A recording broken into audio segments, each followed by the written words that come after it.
Well, I just think um it's such an American space, for lack of a better term. Like there's such grim kind of zero amenities, working class spaces. Like The ones, overhead light and like, yes, that shit. Okay.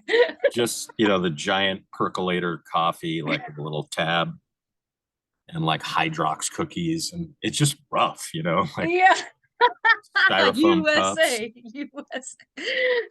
Yeah, and then in a church that's usually like kind of a derelict basement with just they're just weird spaces. They're unwarm spaces, and some hard Scrabble characters are in those rooms. The meetings I went to, one is kind of a local in Brooklyn, and then I was out in Utah in a rehab program. Like we would go to some pretty heavy meetings That's there. that seems very God oriented There was space. some of that, Yeah. yeah. But yeah, I think like where in this country can you go for free or for $1 or $2, like suggested donation, and sit in kind of community for an hour, and like it's the closest to therapy I think a lot of people are going to get.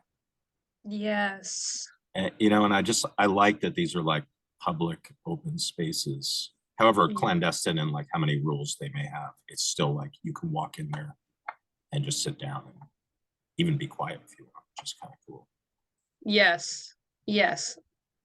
That's what I've benefited from, I think, is just listening and like putting my shit in perspective and like realizing, oh, I'm it's kind of fucked up, but realizing, oh, I'm doing better than most of these people. Like maybe I can actually manage what I'm going through, what I'm dealing with, because it ain't this.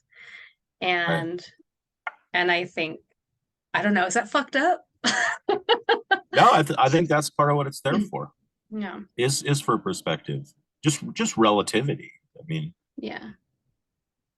also, I mean, a thing that I found interesting that someone said to me a long time ago is like, or they say it a lot actually, alcoholics. They're like, alcoholics are terrible people. Like we're assholes. And you should see me when I am drinking. Like I'm that bad. I'm not saying me, but I've heard this One. from Yeah, yeah, yeah. in meetings. And part of my realization was it's true. Like it doesn't fix the problems. Removing alcohol just makes it a little easier to address the problems.